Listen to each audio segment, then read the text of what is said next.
all the gin joints in all the towns in all the world. She walks into mine. Frankly, my dear, I don't give a damn. There's no crying in baseball. You talking to me?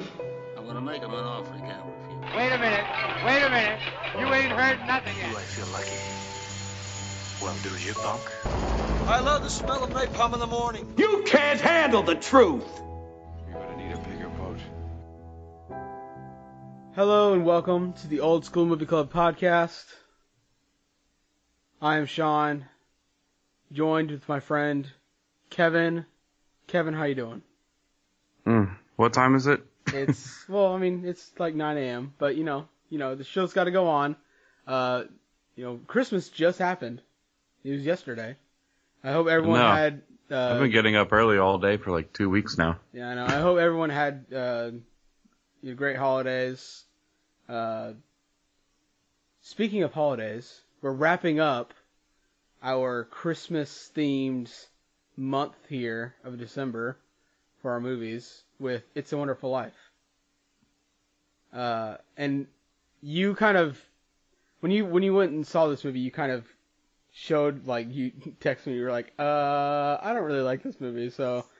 Well, no, that's not what I said. Well, I sent you, like, an article that was titled Why It's a Wonderful Life is Not a Christmas Movie. Yeah.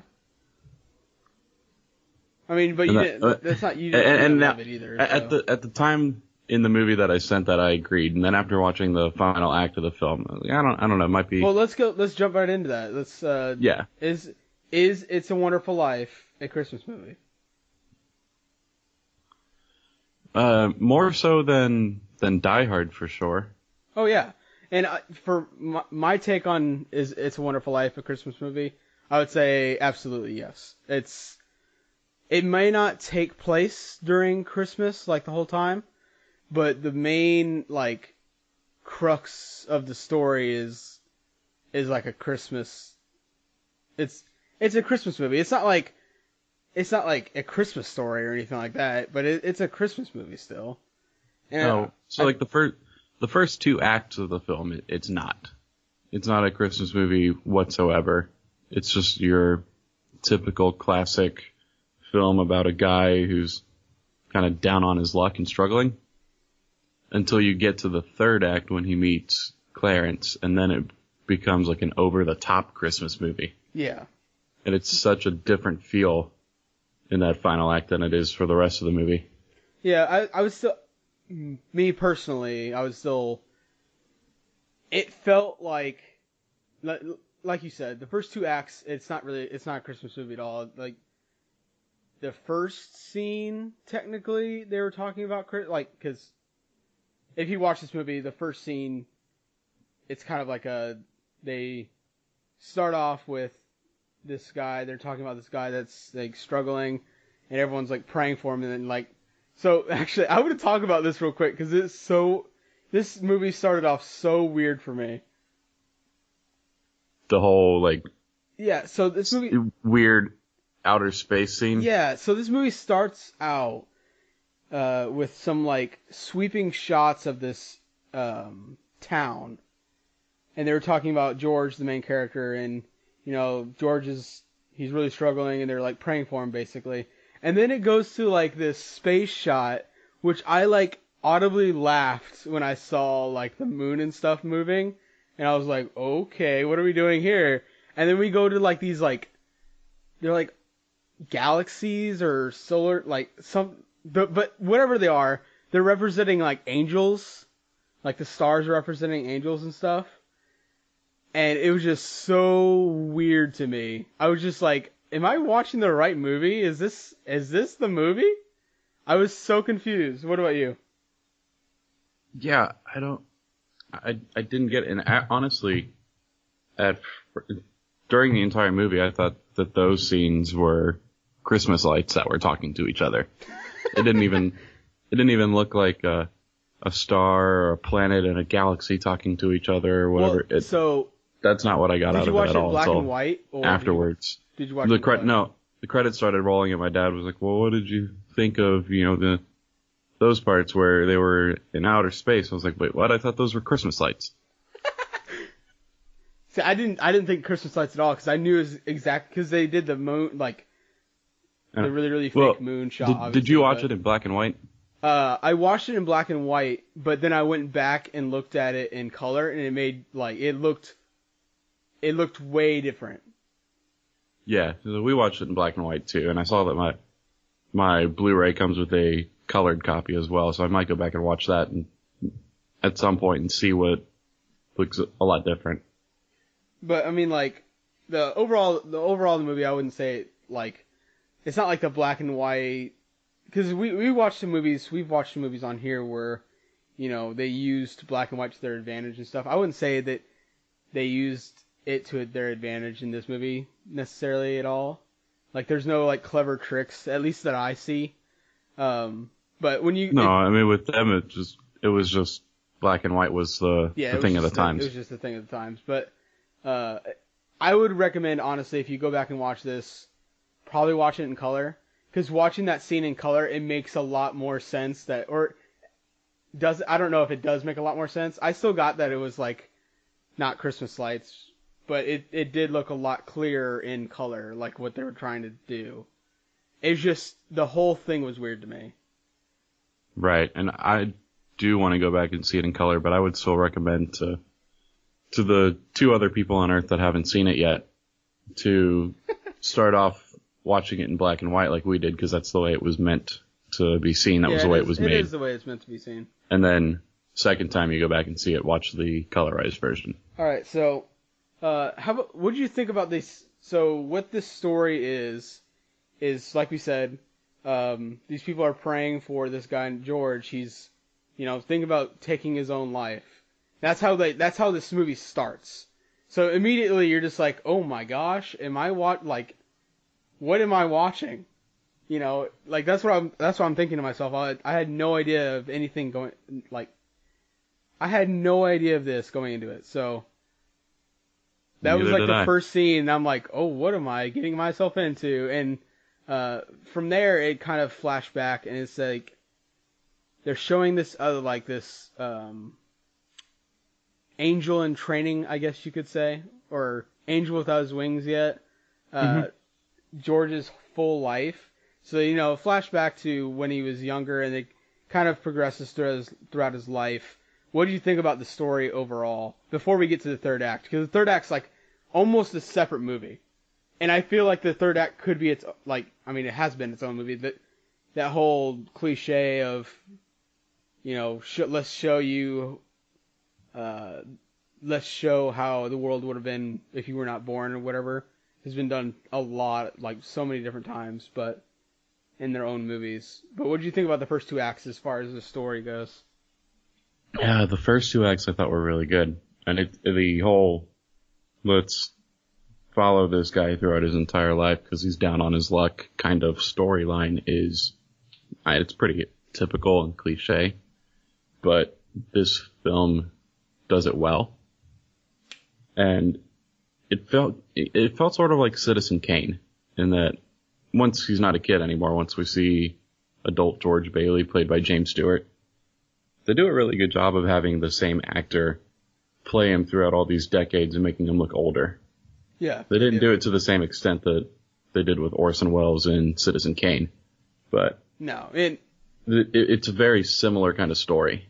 Yeah, and I actually like you. I really, really like the first two acts of this movie. Aside from the weird first bit, and you kind of forget about the weird first bit after 10 minutes of watching, and you get into the story, and he's kind of down on his luck, but he's also just a really good guy, and you're kind of following him. You're rooting for this guy to succeed, and you're wondering what turns it has to take for him to get to the point where you see him at the beginning of the movie. So the transition, I want to ask your opinion. How do you think the transition is between the second act and the third act? Because I think it becomes a completely different movie after that point, and it's jarring to say the least. Well, looking at just the transition, I would say the transition was really smooth, because I didn't realize at first that it was kind of switching from one kind of world to another. Yeah. But once I realized it, I was like, oh, wait, what? That's when it became real jarring to me, and it just felt a little too fantastical. Granted, it's advertised as a fantasy, but it felt like that final act was a very cliche Christmas movie. Like, you know, it kind of like all the different versions of A Christmas Carol, where you're meeting all these different ghosts that are explaining what your life would be like if you were a Scrooge forever, and it didn't get any better for me. Yeah, and I wouldn't say necessarily the transition is jarring. It's just I thought It's a much different tone. I thought James Stewart and the character of George was so good in the first 2 acts, and then it turns into him just going like, but what? What do you mean? What do you mean? You know what I'm saying? It was just like the same beats over and over for the last 30 minutes of the movie, and you're just like, oh my gosh. Can you just believe him now? You've seen like 30 things that are weird to you. Literally, you walked into the bar and there's a different bartender, and you see the whole same crowd of people that you've always known, and none of them recognize you, and that doesn't worry you in any way. But what do you mean? Doesn't make you think anything's happening? Where's Martini? Oh gosh, the whole last 30 minutes, and it doesn't take away. I enjoyed this movie. I enjoyed this movie, but the last 30 minutes does take away a lot of my enjoyment of it, because it just gets like, okay, I get it now. Can we get to the end? Yeah, and it's weird because I really like the performance from what's his name? Peter Travers, I think, the guy who plays Clarence. Henry Travers. Really? I think he's one of the reasons why I don't like the third act, because I think it's just so like, it's like a combination of him and then George's character, which is not James Stewart's fault for it, but like it just gets so annoying to me in the third act. And maybe it's not his fault. Maybe it's more of just like I'm annoyed with the entire thing, and I wasn't really paying attention too much to his character or his performance. But what did you like about his performance in particular? Well, so I mean, I agree with you that James Stewart was great in the first 2 acts, and then in the third act it seemed like he just kind of phoned it in. But with Henry Travers, he was sassy and kind of funny throughout the third act. And it was the only thing that I was really like able to hold on to and genuinely enjoy in that third act. Also, can we? I just want to ask you, can we talk about the scene where the angel bites the cop's wrist for George to get away? I was like, wait a minute, what is this? Hey, the movie is wild. It is wild, but there's also a lot of like just random grabbing of people and shaking them violently. The scene where in the third act when George Bailey is chasing Mary through town and into the bar, it's genuinely uncomfortable. I'm like, okay, she doesn't recognize you, so this is about to turn into a rape scene if you don't slow down. For real, like it's pretty uncomfortable, and I'm like, oh gosh, oh no, okay, oh lord, okay, like that's like kind of what I didn't like about the third act, because he's just like, why don't you remember me? Why don't you remember me? And I mean, if I were in this kind of situation, I'd probably be freaking out too. And the third act is very predictable, because the whole time I was in my head thinking, just go back to the bridge. Yeah. Go back to the bridge where this whole thing started. It eventually goes back there, and it kind of transitions the same way that it did into the last little bit, and it transitions out of it. And then he's like, oh, it's me again. And then he goes home, and he's like, oh, my kids, and I love all of you, and then everything's fine. Yep. But anyways, so we talked a little bit about James Stewart's performance in general. But what did you think about the performances as a whole in this movie? Because I really like each time we watch a movie from like the 40s and 50s, I just want to watch more movies from the 40s and 50s. Because I don't know why, but I'm starting to really, really like that kind of style of theatrical acting more and more. Yeah. Yeah, I mean, the acting is really the only reason why I still give this movie sort of as Rotten Tomatoes would say, a fresh review. Just barely a fresh review, but I'm there because the acting is so good, minus some people kind of phoning it in there in the third act. But yeah, everyone is really good here. Some blank stares from Mary. Yeah. Well, yeah. She was not up to par with her co-lead. No. I mean, but she was still fine. Yeah, but she like I was looking at all these. There's a lot of actors in here that were nominated for Oscars. Not for this movie in particular, but she was nominated for an Oscar at one point. She won an Oscar at one point and was nominated for 5 other awards or something like that. James Stewart had won an Oscar. Some of the other supporting and side characters had won Oscars. So I was like, man, this is kind of like because that's like one of the things we don't know, like who the stars were in the 1942 or what is this made? 1946. 1946. So we don't know like the huge, like we knew the biggest stars maybe, but we don't know like, the B, like A to B tier stars, Right. I mean, the names that we know from we know from this era would be James Stewart, Humphrey Bogart, Gregory Peck, some of the really big names. Yeah, but this is kind of like a star-studded cast almost. Like maybe not star-studded, but a very award-winning cast. Right. And I thought like I don't know what it was, but George and James Stewart like he had me rooting for that character all the way through it. Like, I really, really enjoyed his kind of character arc where, he wants to explore the world. He's saved up all this money, and then he just, like, he cares so much more about other people more than himself that he's stuck in it, like, he's trapped by how much he cares for his town.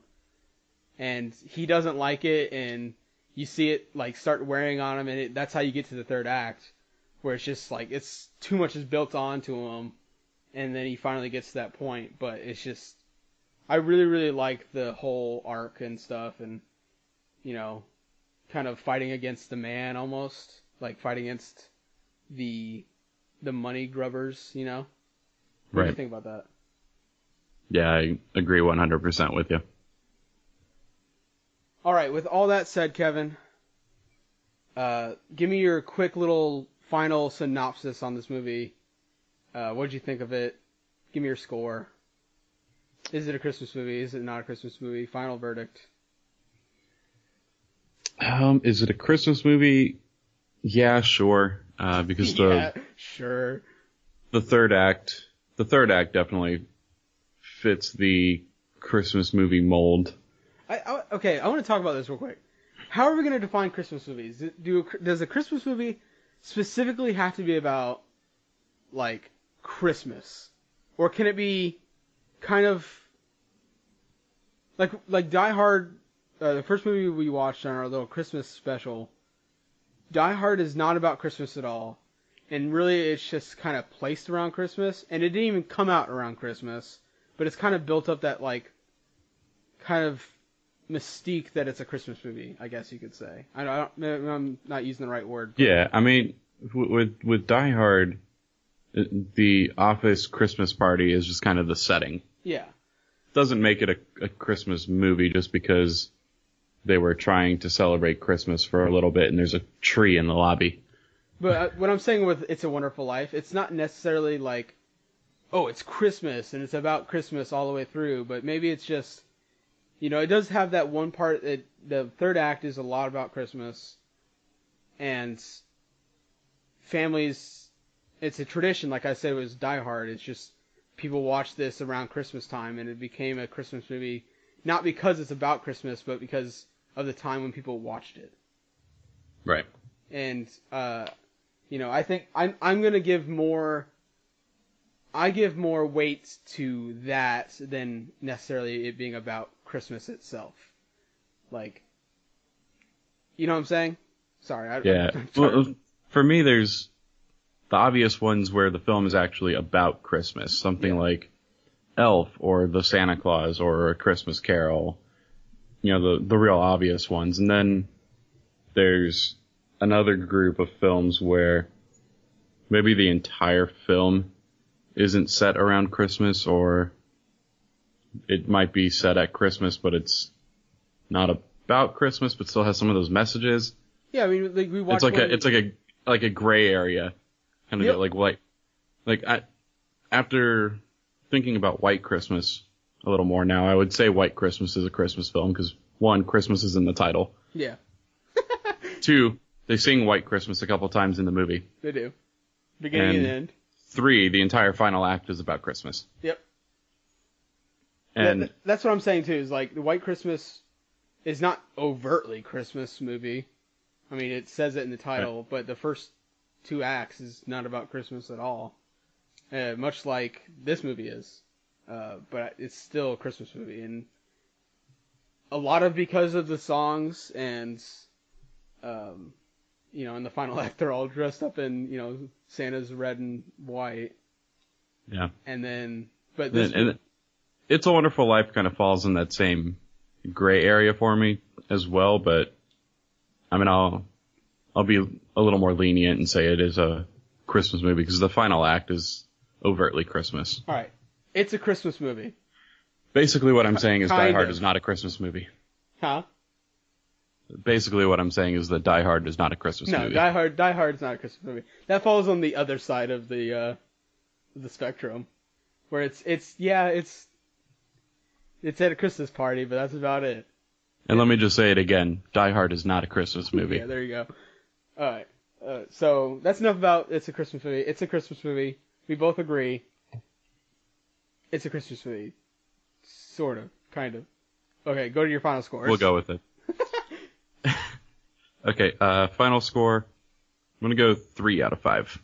3 out of 5. And which is tied for the lowest score I think I've given on this show.